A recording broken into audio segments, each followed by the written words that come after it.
भजन लाल जी के लिए वो एक बड़े कदावर नेता रहे हैं, उनके लिए ये टिप्पणी करना उनको शोभा नहीं देता।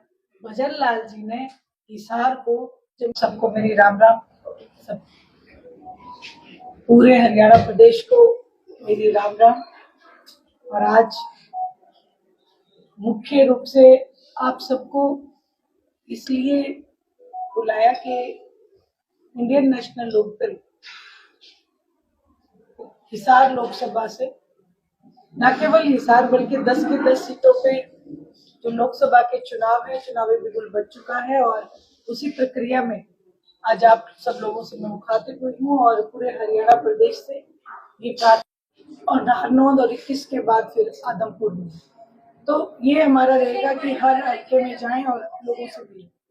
मैडम, आपका ये गृह क्षेत्र है, आपने एजुकेशन भी इसे ली है, पढ़ाई लिखाई भी आपने हिसार से ही की है। आप हिसार की क्या कमी ऐसी महसूस करते हैं जिसके एमपी बनने के बाद आप पूरी करोगे?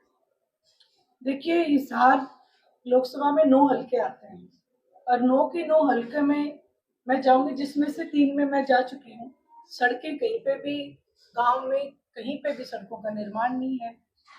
जो मुख्य रूप से जो समस्याएं हैं, ना तो अस्पतालों में डॉक्टर है, ना स्कूलों में मास्टर हैं। तो जिन लोग, जो कहीं पे नगर पालिका की समस्या है, जैसे आदमपुर में नगर पालिका नहीं है, तो जो मुख्य धारा की जितनी भी समस्याएं रहेंगी हम उनको प्राथमिकता से देके और उन्हें दूर करेंगे और लोगों के साथ जो वायदे किए उन पे खरा उतरेंगे। हम आजकल जिस तरीके से देख रहे हैं कि किसान जो है सड़कों पर उतर करके विरोध कर रहे हैं, फिर से चाहे बीजेपी नेताओं का हो या जेजेपी नेताओं का, उस चीज का कितना फायदा इस चुनाव में आप मानते हैं कि दलों को मिलने वाला है? देखिए, जिस समय किसान 13 महीने तक आंदोलनरत था, उस समय केवल आदरणीय अभय सिंह जी चौटाला उठ के खड़े हुए और उन्होंने किसानों के पक्ष में इस्तीफा दिया। आज किसान का मेरा वर्ग वही बात जो दूसरे नेता हैं, मुख्य रूप से बीजेपी के, जेजेपी के नेता हैं, उनसे इस बात के लिए सवाल करता है कि जब हमें सबसे ज्यादा जरूरत थी, पहली बात तो हमारे ऊपर ये काले कानून थोपे गए, और फिर जब हमें जरूरत थी, हमें 13 महीने तक आंदोलन करना पड़ा, तो उसके लिए वो सीधा सीधा उन्हें जिम्मेवार ठहरा रहे, जो कि वो है। और जिस चीज का फायदा आप कह रहे हैं, अभय सिंह जी चौटाला ने, न केवल अभय सिंह जी चौटाला बल्कि इंडियन नेशनल लोकदल की रीत रही है, रिवाज रहा है कि जब भी कहीं पे भी कोई भी समस्या हो, उस समस्या में आपको हमेशा इंडियन नेशनल लोकदल खड़ी मिलेगी। न केवल किसान आंदोलन बल्कि आशा वर्कर्स ने भी जो धरना दिया, आंगनवाड़ी की महिलाओं का जो धरना था, हर एक की आवाज को उठाने का काम अभय सिंह जी चौटाला ने विधानसभा में किया है। कुछ तस्वीरें पिछले काफी दिनों से जो है वायरल हो रही हैं, जहां पर जो किसान के रूप में जेजेपी नेताओं का विरोध कर रहे हैं, वो नजदीकी तस्वीरें जो है अभय सिंह जी चौटाला के साथ नजर आ रही है, उनके साथ बैठकर के फोटो खिंचवाई है और आरोप लगाए जा रहे हैं कि ये प्लान है, प्लान तरीके से किया जा रहा है, प्लान तरीके से विरोध करवाया जा रहा है। जहां उन्होंने इल्जाम लगाए हैं, वहां उन्हीं किसान नेताओं ने अपनी तरफ से प्रेस कॉन्फ्रेंस भी की है और उन्होंने ये स्पष्ट किया है कि हम किसी राजनीतिक दल के बहकावे में आके ये सब नहीं कर रहे हैं। अगर वहां पे उन्होंने ये इल्जाम लगा दिया तो फिर नारनौंद में क्यों हुआ? अगर बरवाड़ा हल्के में भी हो रहा है, आदमपुर में भी हो रहा है, हर जगह इनका विरोध हो रहा है।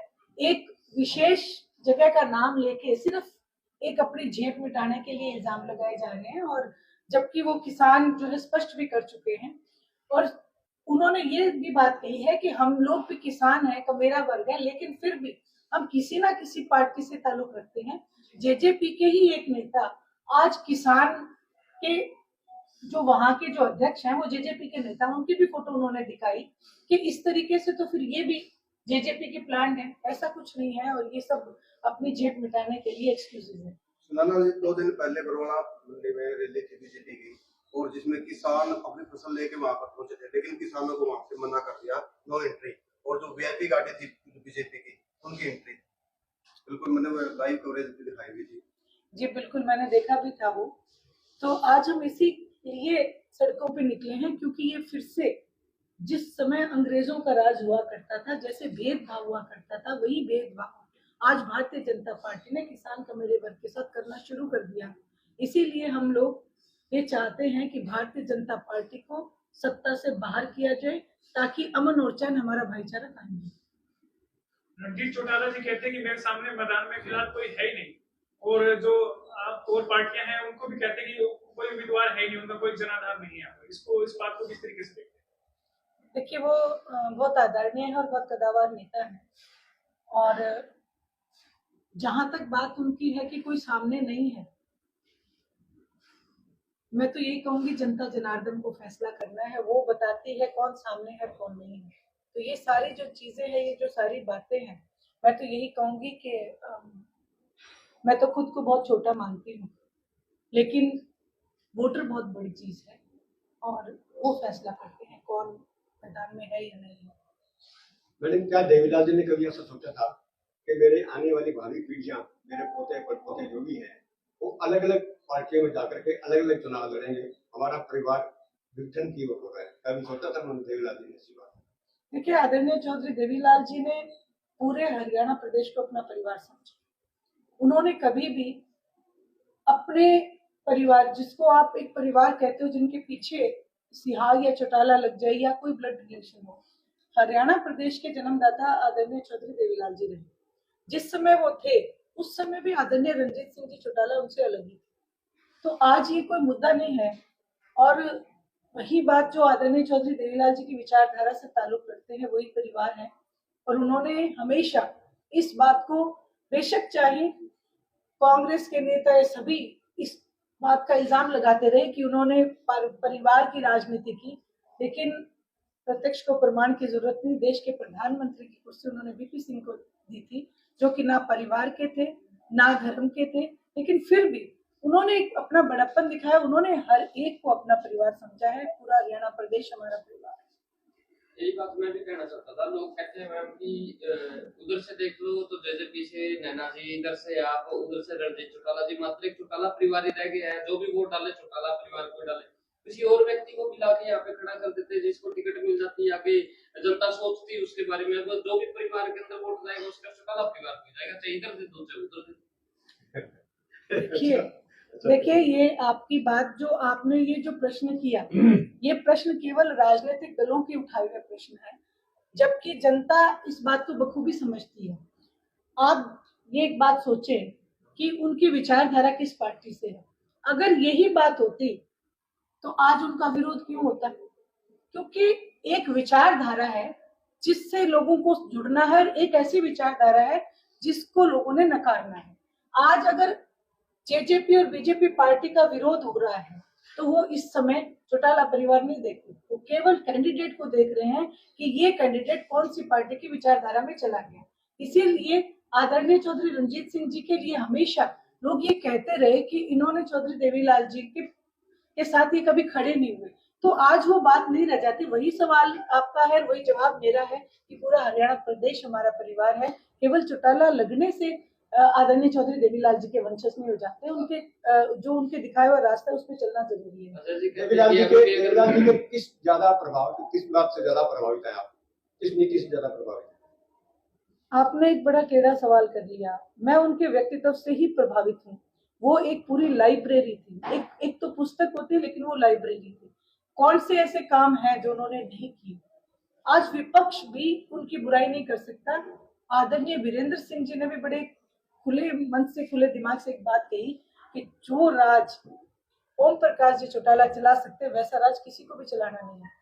तो मैं यही कहूंगी, इंडियन नेशनल लोकदल की एक नीति है, और उन नीतियों में जन कल्याण की नीतियां सर्वोपरि है। दिल्ली के अंदर किसानों ने विरोध किया, अंदर चले गए, जाके विरोध किया। कलेक्टर साहब ने बोला कि ये गलत है, पुलिस भी कहती है गलत है, जनता भी कहती है कि कुछ लोग जैसे चुपचाप आके रैली के अंदर विरोध करें, बाहर विरोध करे चलेगा। लेकिन अगर आपकी पार्टी के अंदर इसी प्रकार कोई विरोध करने लग जाए तो आपको कैसा लगेगा? और वही किसान जो आपकी पार्टी से भी जुड़े हुए। देखिए, किसान का मेरा वर्ग, आप भी किसी पार्टी से जुड़े होंगे। जो आदमी वोट डालता है, जो अपना मत देता है, वो राजनीतिक पार्टी से जुड़ा होता है। ये सवाल, विरोध करने का अधिकार है, लेकिन रैली के अंदर जाके विरोध करना, आम व्यक्ति बन के और फिर नारे लगाने, ये कहां तक बात है? देखिए, आपने उन्हें विरोध करने पे मजबूर किया। जब भी ऐसी बातें होती हैं, जब जो मौजूदा सरकार हो, जब वो जनता की आवाज ना सुन रही हो, तो ऐसे कार्य लोगों को करने पड़ते हैं। आपको मैं याद कराना चाहूंगी, एक टाइम भगत सिंह जी ने भी असेंबली में बम फोड़ा था। वो भी कानूनन गलत था, लेकिन उनका कहना था कि गूंगी बहरी सरकार को जगाने के लिए हमें कोई ना कोई तो रास्ता अपनाना पड़ेगा। वही रास्ता किसानों ने भी अपनाने की कोशिश की। मैम, अभी तक सिर्फ 2 पार्टियों ने अपने प्रत्याशी जो है मैदान में उतारे हैं, घोषित किए हैं। उसमें से एक बीजेपी जो धड़ाधड़ रैलियां कर रही है, और इनेलो की तरफ से इंतजार है कि रैलियां जो है कब से शुरू करने जा रहे हैं, रैलियां कब से होंगी। जल्दी आप सबको इस चीज के लिए भी न्योता दिया जाएगा। शीर्ष नेतृत्व जब भी आदेश करेंगे, इंडियन नेशनल लोकदल का एक कार्यकर्ता उस चीज के लिए तैयार है, तत्पर है। और मैदान में आपको मैं ये लिख के देती हूँ, केवल इंडियन नेशनल लोकदल ही आपको नजर आएगा। अजय चौटाला जी कहते हैं कि मैं जो है चौटाला परिवार के साथ हूं, अगर चौटाला जी के साथ हम फिर से खड़ा होना चाहते हैं, वहीं पर अभय चौटाला जी उस चीज को नकारते हैं, मना करते हैं। इस पर आपका देखिए, मैं परिवार की बहुत छोटी सदस्य हूँ, ये मेरे बड़ों का फैसला है, वो अपने आप ले लेंगे। लेकिन राजनीतिक तौर पर अगर आप ये बात मुझसे पूछेंगे, तो मैं आपको केवल इतना ही कहूंगी कि जो पार्टी जेजेपी बनी थी, सबसे ज्यादा अगर इंडियन नेशनल लोकदल को किसी ने नुकसान पहुंचाया है तो ये वही पार्टी है। इसलिए मैं इससे ज्यादा और कुछ नहीं कहूंगी। ये राजनीतिक बात होगी, व्यक्तिगत बात से आप परिवार बनना चाहिए। देखिए, कोई भी ये नहीं चाहता कि किसी का भी परिवार टूटे, ना केवल मेरा, मैं कहूंगी किसी का भी, भगवान ना करे, परिवार टूटे। तो मेरा व्यक्तिगत अगर आप मुझसे पूछें, तो मैं एक ऐसे माँ बाप की बेटी हूँ जिन्होंने हमें जोड़ना सिखाया है, तोड़ना नहीं सिखाया। चुनावी आपके गृह क्षेत्र है, आपके परिवार में भी तो पहले एमएलए रहे हुए हैं जी। तो आपने उनसे भी कुछ प्रेरणा ली होगी राजनीति में आने के लिए। राजनीति में किन बातों को ज्यादा प्रयोग किया?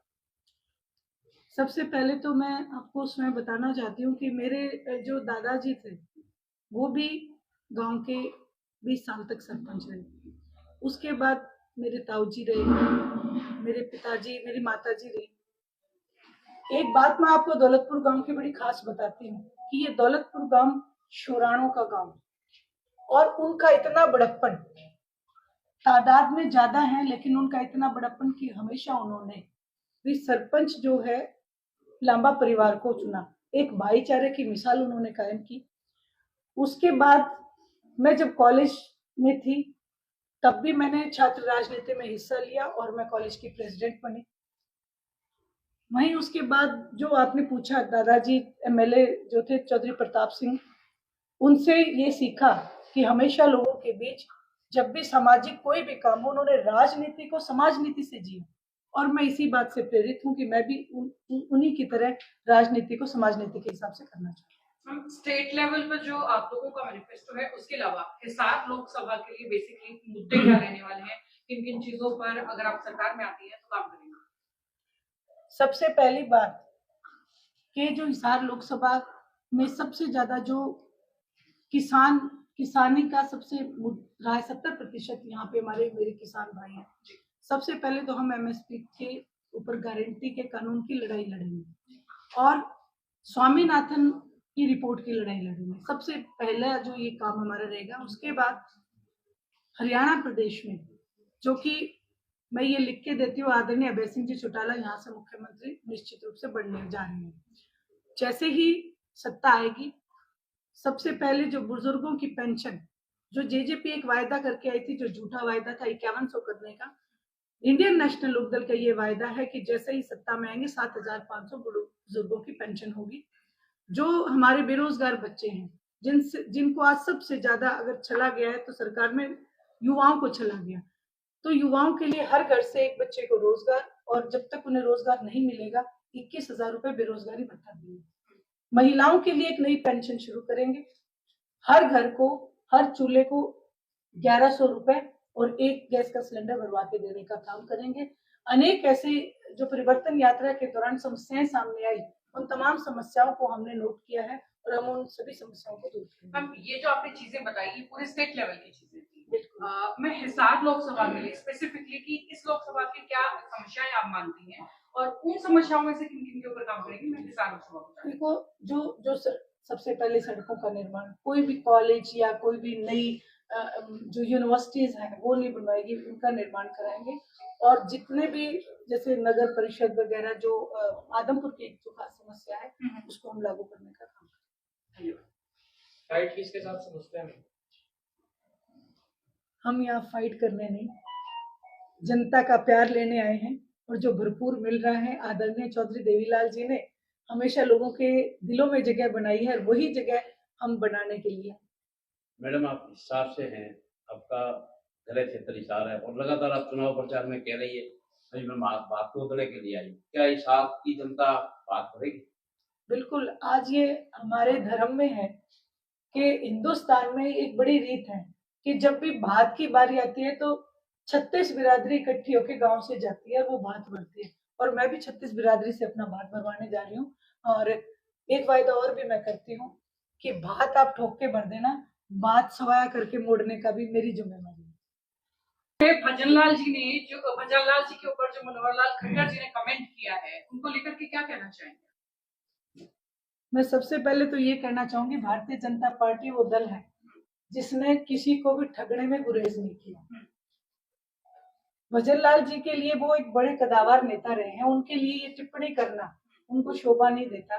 भजनलाल जी ने हिसार को जंबेश्वर यूनिवर्सिटी दी है जिसका नाम बड़े तौर पे लिया जाता है और मैं यही कहूंगी कि उनके लिए ये टिप्पणी करना मनोहर लाल जी खट्टर की एक छोटी मानसिकता दर्शाता है।